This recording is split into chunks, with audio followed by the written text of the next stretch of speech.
সবাইকে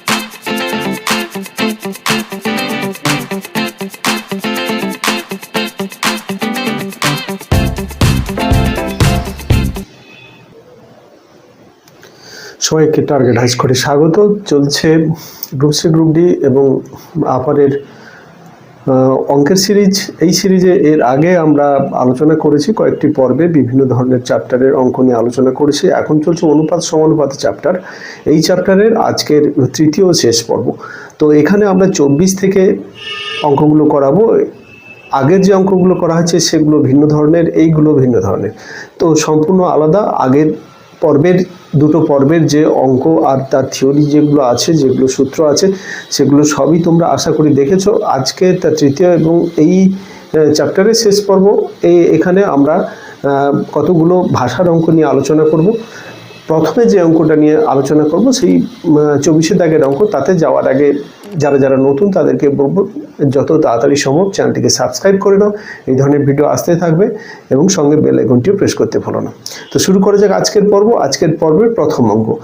এখানে 24 দাগের অঙ্ক বলেছে, একটি বিদ্যালয়ে ছাত্র এবং ছাত্রীর অনুপাত 4:6। যদি ছাত্রর সংখ্যা 200 জন বাড়ে তাহলে অনুপাত দাঁড়ায় 5:6। বিদ্যালয়ের ছাত্রীর সংখ্যা কত হবে?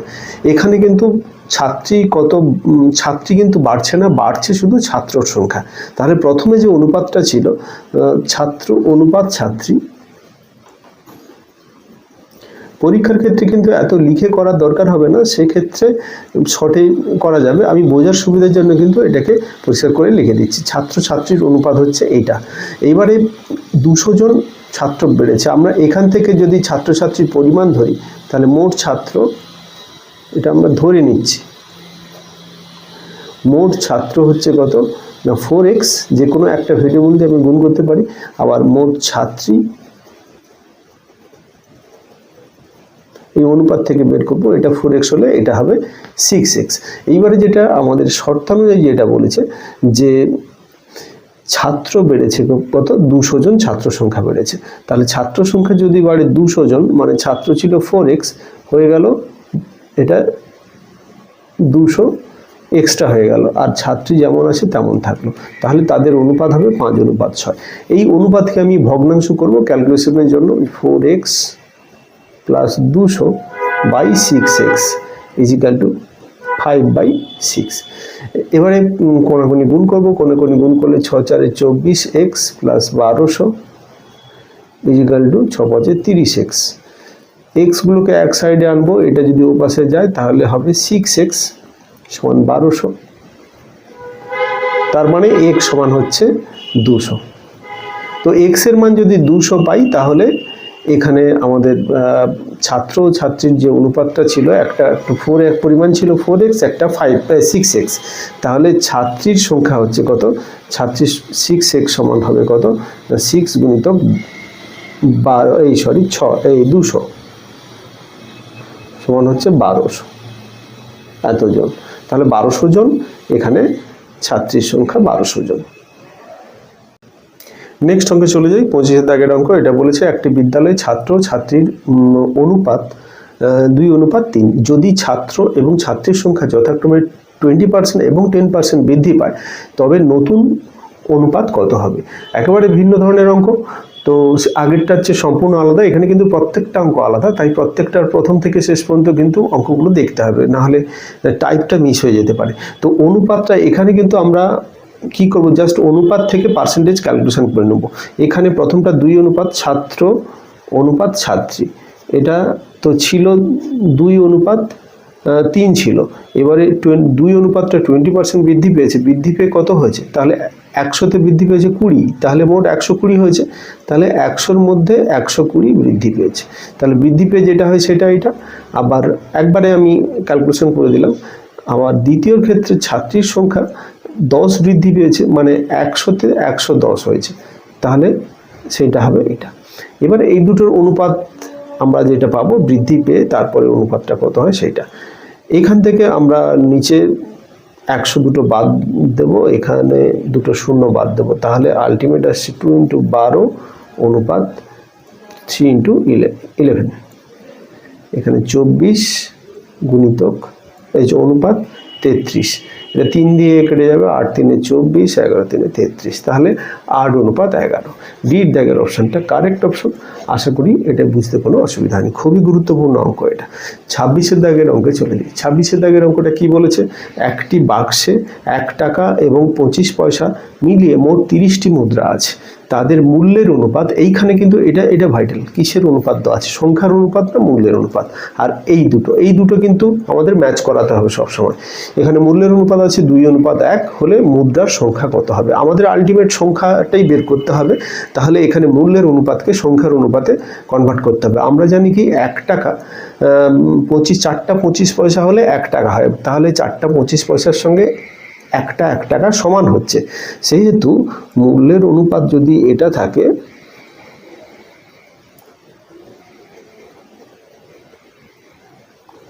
দুই অনুপাত 1, তাহলে সংখ্যার অনুপাত দাঁড়াবে কত, সংখ্যার অনুপাত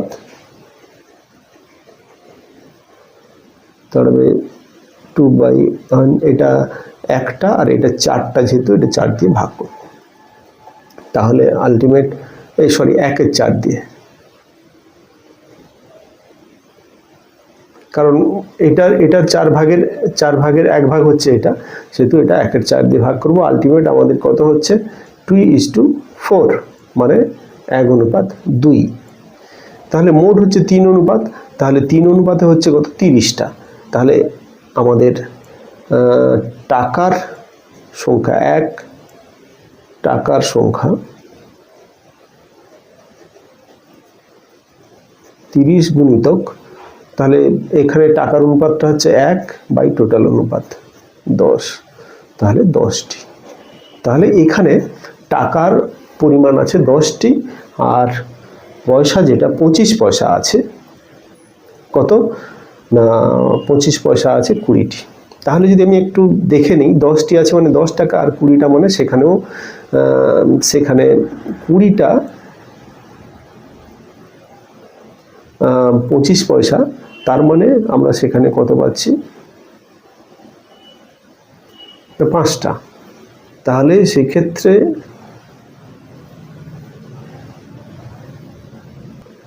মূল্যের অনুপাতের সঙ্গেও ভ্যারি করে যাচ্ছে।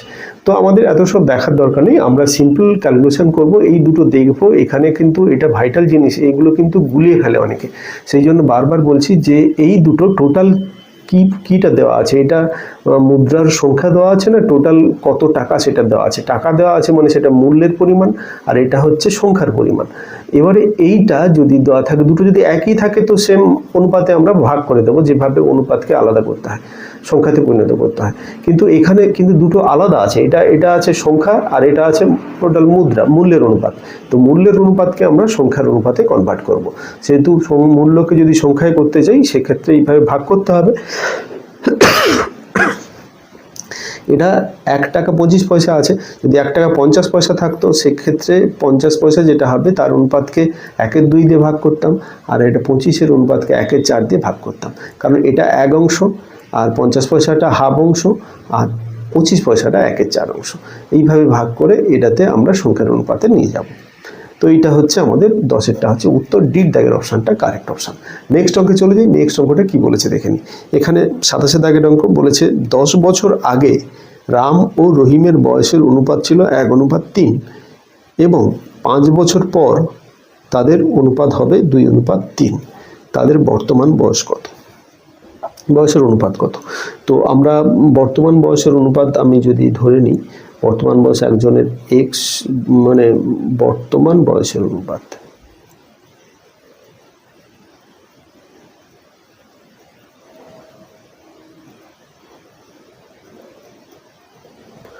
একজনের হচ্ছে এক্স আর একজনের ওয়াই। তাহলে 10 বছর আগে যেটা এক্স এর সঙ্গে প্রত্যেকের সঙ্গে 10 বিয়োগ হবে, 10 বছর আগের ব্যাপার যেহেতু প্রত্যেকের সঙ্গে 10 বিয়োগ করলাম, তাতে করে সেটা দাঁড়াচ্ছে কত, 1:3।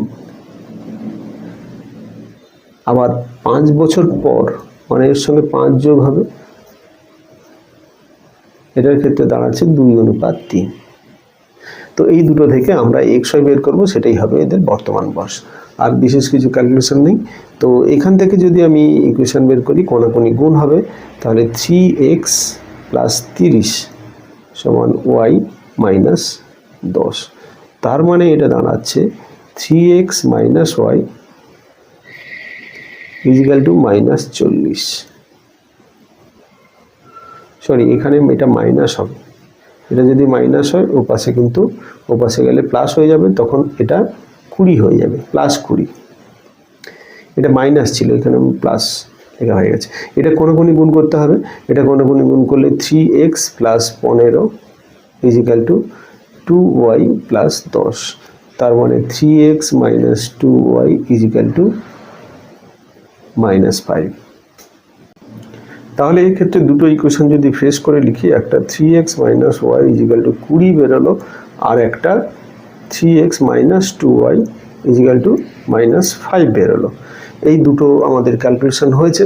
এবারে এখানে আমরা কি করব, দুটোকে অপনয়ন করব। অপনয়ন করার পদ্ধতি হচ্ছে কি, যে কোনো একটাকে আমাদের এখানে বিয়োগ করে কেটে দিতে হবে। এখানে তাহলে নিচের যে সিম্বলগুলো আছে বিয়োগ করতে গেলে সেগুলো চেঞ্জ হয়ে যাবে, প্লাস থাকলে মাইনাস হয়ে যাবে, মাইনাস থাকলে প্লাস হবে। এটা কেটে যাচ্ছে, এটা ওয়াই থাকছে, এটা হচ্ছে 25, সব যোগ হবে।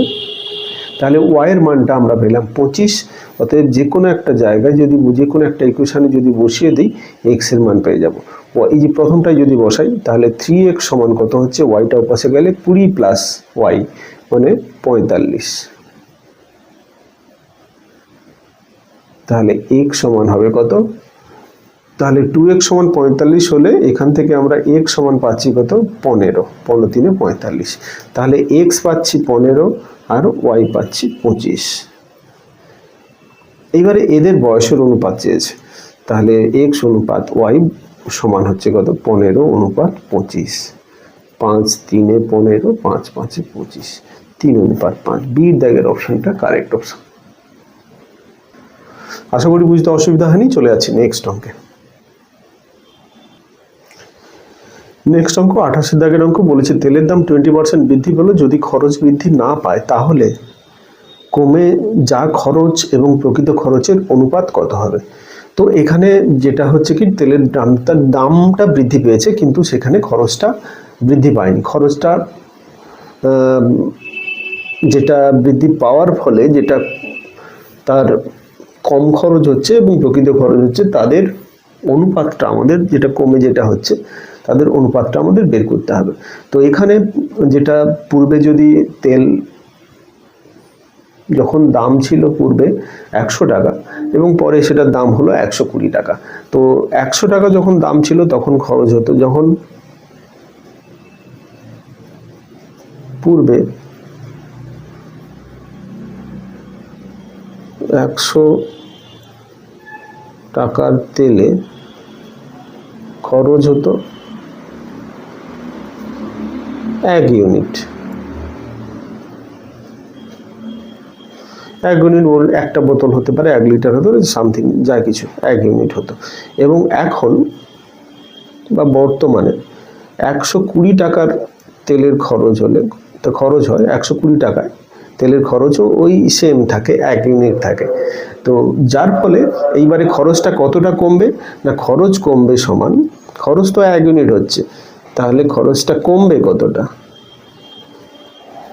1 মাইনাস এখানে যতটা অংশ হয়েছে 120, 100/120। তো সেটা তাহলে কত হবে আমাদের, 1 মাইনাস এটা 0 0 কেটে গেলে 10 এর 12, এটা যদি আমি 2 দিয়ে কাটি এটা হবে 5 এর 6, তার মানে হচ্ছে 1 এর 6। তাহলে অনুপাতটা আমাদের, অ্যাকচুয়াল অনুপাতটা কত হচ্ছে না, কমে যাওয়া খরচ অনুপাত প্রকৃত খরচ।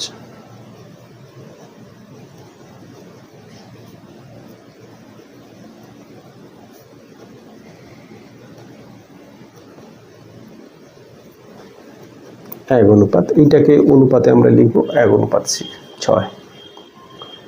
এটা তাহলে এর দাগের অপশনটা কারেক্ট অপশন, এর উত্তর হবে 1:6। নেক্সট অঙ্কে চলে যাই। নেক্সট অঙ্কটা কি বলেছে একবার দেখে নিই। এখানে বলছে দুটি সংখ্যার অনুপাত এত, দুটি সংখ্যার থেকেই 3 বিয়োগ করলে, দুটি সংখ্যা থেকেই 3 বিয়োগ করলে সংখ্যাদ্বয়ের অনুপাত হয় 2:3। আচ্ছা, দুটি সংখ্যা আছে, একে যদি ভগ্নাংশ করি 3 আর 4 হয়। এখানে তাহলে দুটি সংখ্যাকে যদি ধরে নিই, একটা 3x একটা 4x, তাহলে দুটো থেকে এটা থেকে যদি 3 বিয়োগ করি আর এটা থেকেও যদি 3 বিয়োগ করি, দুটি সংখ্যা থেকে যদি 3 বিয়োগ করা হয় তাহলে সেখানে অনুপাত হয় কত? 2:3।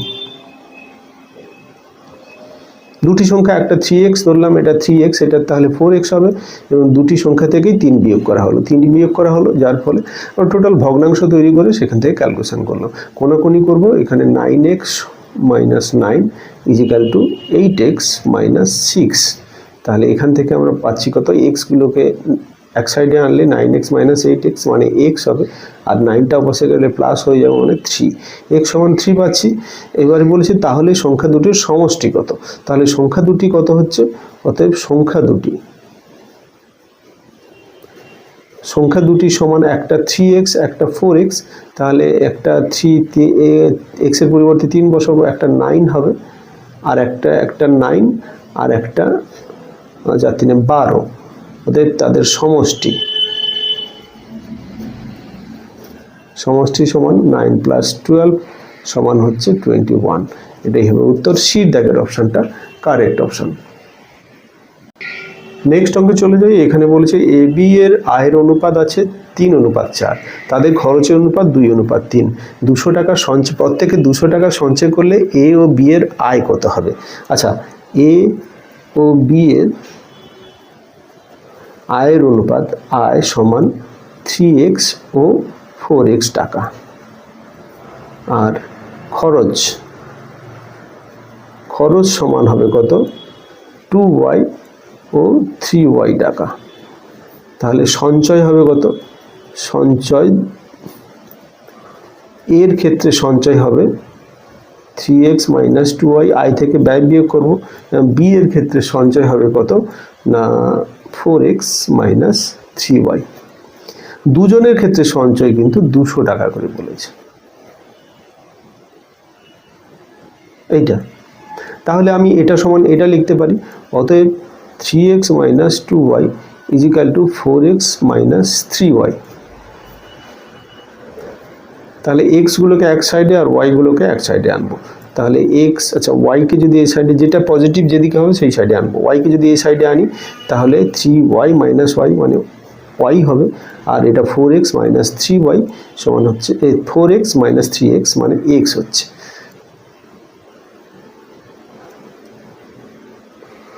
তাহলে x সমান যদি y হয়, এর যে কোনো একটা ইকুয়েশন, এই ইকুয়েশন কিংবা এই ইকুয়েশনে x এর y এর জায়গায় যদি x বসিয়ে দিই তাহলে কি পাচ্ছি না, এটা y এর জায়গায় যদি x বসাই তাহলে x সমান হচ্ছে 200। x এর মান যদি 200 পেয়ে যাই, আমাদের x এর মানটাই দরকার ছিল, এখানে আয় চেয়েছে, তাহলে a এর আয় হবে কত? 3 × 200 সমান হচ্ছে 600 টাকা, আর বি এর আয় 4 × 200 তার মানে 800 টাকা।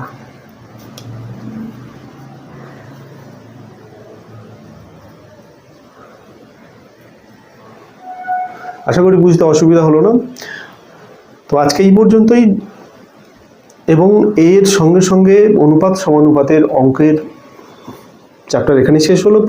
পরবর্তীতে আবার নতুন চ্যাপ্টার, পরের ভিডিওতে নতুন চ্যাপ্টার নিয়ে আসবো। আজকে যে অঙ্কগুলো করানো হলো প্রথম থেকে শেষ পর্যন্ত সম্পূর্ণ ভিন্ন ধরনের অঙ্ক, খুবই গুরুত্বপূর্ণ অঙ্ক।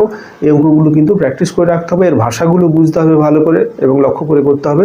আমি আগেই বলেছি যে এখানে ভাষা কিন্তু খুব গুরুত্বপূর্ণ। এই ভাষার অঙ্কে একটু ভাষার মিস্টেক হলে কিন্তু অঙ্ক ভুল হয়ে যাওয়ার সম্ভাবনা আছে। তাই প্রথম থেকে শেষ পর্যন্ত ভিডিওগুলি অবশ্যই দেখবে এবং প্রত্যেকটা অঙ্ক দেখবে। যদি ভালো লাগে অবশ্যই বন্ধুদের মধ্যে শেয়ার করবে। যারা চ্যানেলের সঙ্গে আছে তাদেরকে অসংখ্য ধন্যবাদ, যারা নতুন তাদেরকে বলবো যত তাড়াতাড়ি সম্ভব চ্যানেলটিকে সাবস্ক্রাইব করে নাও।